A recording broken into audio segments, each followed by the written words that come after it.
Как житуха?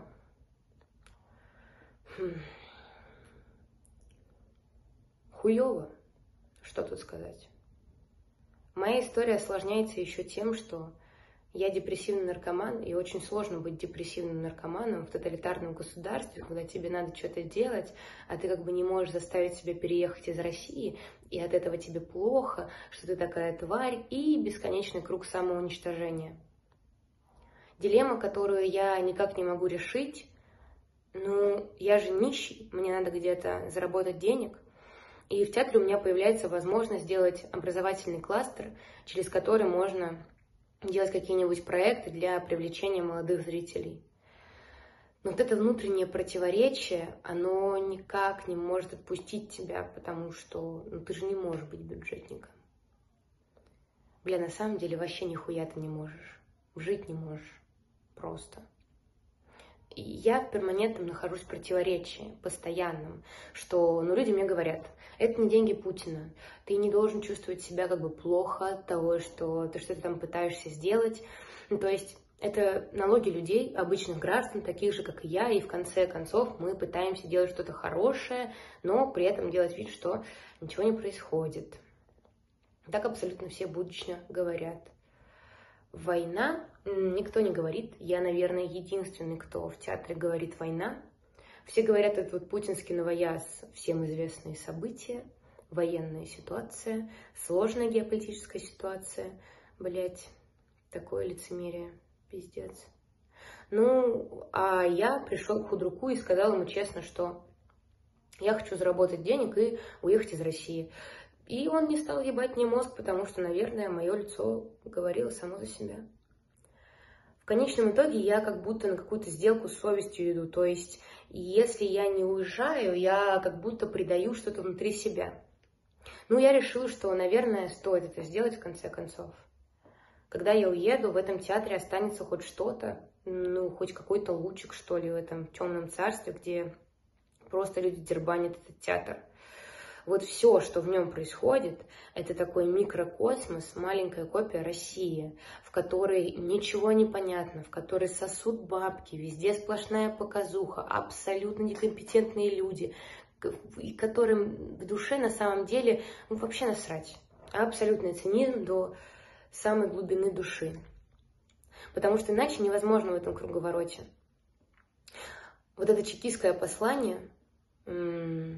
Путин очень любит делать такие послания. Типа вот он когда с Меркель говорил на русском через переводчика, это же послание, это намек, что он тебя не уважает, иначе бы он с тобой говорил по-немецки. Или вот то, что он пришел к Меркель, которая боится собак, с собакой. Это тоже послание. И вот здесь тоже любят такие послания, типа когда заводят друг на друга уголовные дела, которые тут же закрывают, делают тебе послание, что ты слишком много воруешь. Воруй, конечно, но границы-то знай. А уголовное дело, а его уже нет, оно уже исчезло. Я просто общаюсь с этими, руководителями, которые люди циничные, эти люди системы, которые говорят, а что? Они живут в Европе, их дети учились в Европе, у них там недвижимость в Европе, они едут туда, в Швейцарию, и сидят там, засунув языки в жопу, а потом приезжают и говорят, а мы вот сейчас в Донецк поедем, в Мариуполь. Блядь, долбоебы. А я вижу ежедневно этих людей, и у них в глубине души, не знаю, просто какая-то вообще пустота. А я вот у чувака в Москве жил, и он ездил в Мариуполь с художественной экспедицией. И он привез там, простреленные пулями уличные вывески или осколки от снарядов вот такого, размера. Просто толстенный металл, который прошивает тебя как масло. Он говорит про людей с автоматами, что для них это буднично. Это очень стрёмно, когда ты с камерой снимаешь, и человек направляет на тебя автомат, передергивает затвор. Это очень-очень стрёмное ощущение. И они говорят, что там постоянно пахнет гарью. И все жители, которые там живут, все благодарят Рамзана Ахматовича. Какие чеченцы замечательные и какой Азов. все нацисты прям отбитые с ног до головы. Ну, то есть, блядь, если бы я жил там, я бы благодарил кого угодно. И Рамзана Ахматовича, и кого только угодно, только, блядь, пожалуйста, не стреляйте, как бы.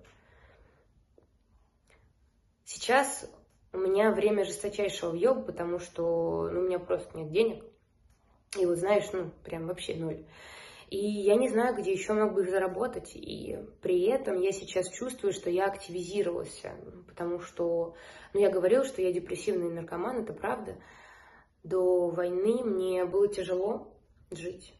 Потому что постоянная борьба с зависимостью, постоянный прием таблеток, ну, это просто тяжело жить с депрессией, с клинической.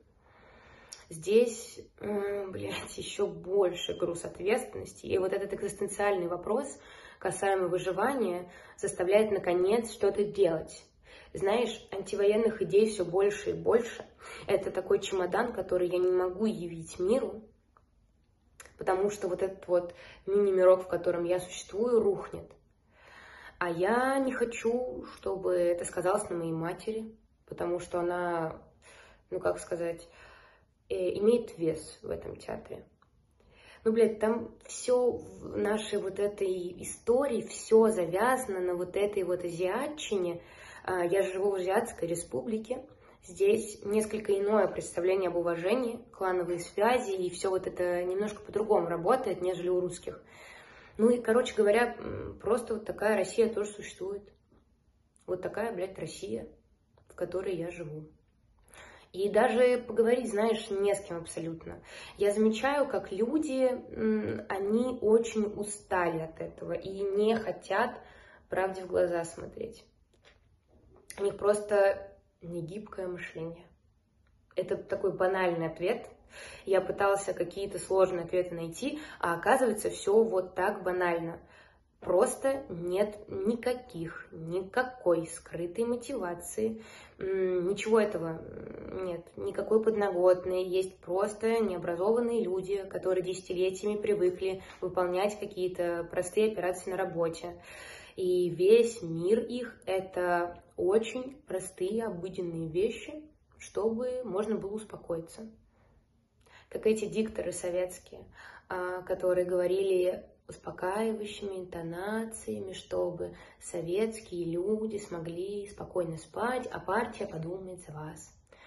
А сейчас прям интонация «убить нахуй, блядь, украинцы, хохлы, твари, падлы, это наш борщ, водка тоже наша, все мы придумали, блядь, и солнце». Вот радость — это что? Ра — это солнце, дождь — это досталось от Бога. Ах да, еще знаешь, вот это постоянное состояние полностью выбито из колеи. То есть я уже несколько месяцев не смотрела никаких спектаклей, не знаю, мастер-классов, не читала каких-то там книг или статей, ну то есть вообще связанных с моей профессией, потому что, ну, это как бы вообще из параллельной вселенной. Мы жили в каком-то выдуманном мире, и вот, наконец, все очнулись от матрицы. Нас вот это все одурманивало, путинская ноосфера, которая витает в воздухе.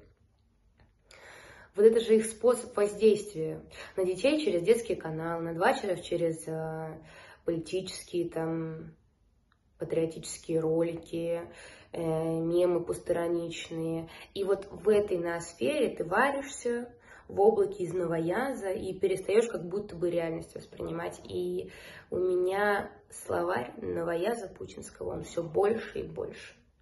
Там уже бесконечный документ с гигантским количеством слов, которых все больше и больше и больше с каждым месяцем.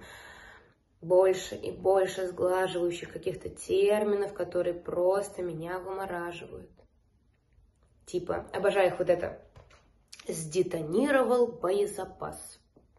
Просто вот так сдетонировал. У нас просто так склады детонируют. С кем не бывает. Я говорила с дедом еще много-много раз. Для этих людей просто трагедия и обрушение мира. Они не могут признать, что они плохи. Они просто не могут признать, что на этом просто весь миф этой страны строится, что мы самые пиздатые, и все остальные страны нам завидуют. Они просто не готовы, иначе просто крах всему. А вообще, блин, я уже столько у себя в голове это проворачивала. Ну, последние месяцы я ни с кем не веду подобных разговоров, просто потому что, знаешь, ну, как будто каждый человек, уже каждый интеллигент здравомыслящий уже миллион раз в голове обсосал эти мысли, разложил по полочкам, и уже больше нечего сказать. Ну, блядь, что тут еще сказать? Я уже не могу раздражаться ни на Путина, ни на Шойгу, про них. Все понятно вообще про этих людей. Чего их обсуждать? Нечего больше добавить. И даже если, как бы там, Дудь спрашивает, оказавшись перед Путиным, что ты у него спросишь? Да, блядь, что я у него спрошу? Ничего. Зачем ты это сделал? Какой чай любите? А пробовали вчетвером когда-нибудь? Ну ничего ведь не спрошу.